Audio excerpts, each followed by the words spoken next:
an AMI digital exclusive. That sex show. Thank you so much for joining me today. I'm so excited to talk about sex online with you. Well, thank you. It's great to be here.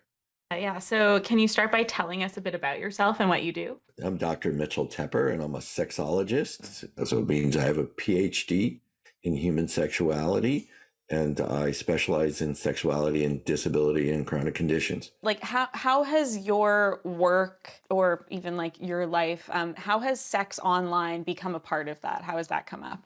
Way back in 1996, I started one of the first domain level sexual sites called sexualhealth.com. I could have gotten any name in the world, but I was working on my PhD in human sexuality. And so I went with sexual health, even when people just thought of STDs when that word was out. But it started off with me answering questions, and then folks in the field started to say, how do I get on your website? Because in 1996, that was novel. And I'd say, answer some questions for me, and I'll set you up a page. So in the early days, we had about 8 people, and I think almost all of us were people with different disabilities, trained professionals answering questions. And as the internet grew and the site grew, it grew to we had over 60 experts from around the world, some of the top experts, Beverly Whipple, who was the G-spot lady. She did the research for the G-spot. I had doctors in India and in Egypt, and I got questions from all over the world. It started off, as I said, as me and then other people with disabilities. And my, the mission was making, sexuality education information available at the click of a mouse, back in the day, and to end the silence around sexuality and disability. So you might hear other people using that these days, but in 1996, I was the first one. That was my thing, to end the silence around sexuality and disability. And so back then, people would say there's no information. One of the reasons I set up the website, people would say, well, there's no information on sex and disability. I'm like, that's not true. There's loads of information. It's just in a library on a shelf, it's not accessible. So I made this site to make information accessible, started publishing articles, but I had an intake form. So we wouldn't just generally ask questions. The answers we gave were very specific to a very focused sexual history that people would answer before getting that. And so this opened up the world, literally the world, to people with disabilities asking questions. We had a woman from Australia with autism whose kids were autistic. We had a great sexuality educator from Canada who worked specifically with people with developmental disabilities. So we had all types of disabilities covered. And so back in the early days, the internet was just a good source of reliable information if you went to a reliable source, and sexualhealth.com was it. It grew to be something for everybody. But I made sure that disability and sexuality was front and center. So, but from there, I remember back in that day, that's when AOL was starting, right? And so there were the chat rooms.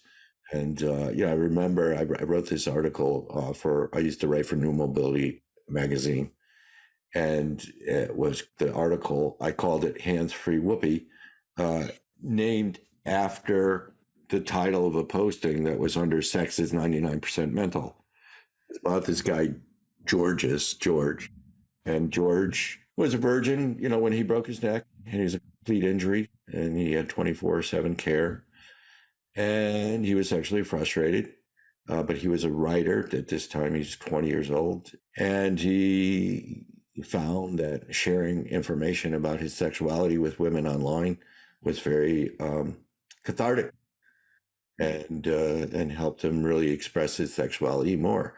And he met somebody who he was having a very hot sexual relationship with, and I wrote a story about them, and he didn't think he'd ever have an in-person relationship. So for him, this type of relationship was all he was interested in. It was perfectly satisfying, and he didn't believe he was ever going to have a physical relationship. So, but although he made these rules about not falling in love and not meeting in person, They fell in love, they met in person, and he discovered that, wow, physical sex was great. So, that's the internet. And now roll forward. I mean, that's like, we're almost 30 years. And wow, what we have Zoom, right? Back then they couldn't even see each other when they're talking. So they're just like writing on back and forth on boards, not even asynchronatically, not even at the same time, right? It's like love letters, but over the computer.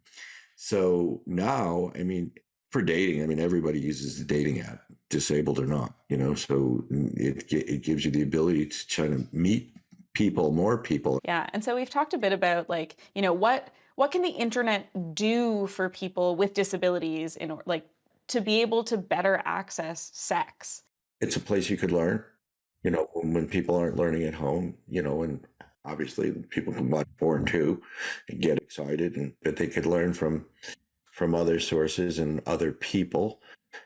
They obviously, we talked about, they can meet other people, and it's an avenue for meeting other people. They could express themselves sexually in writing and production, right?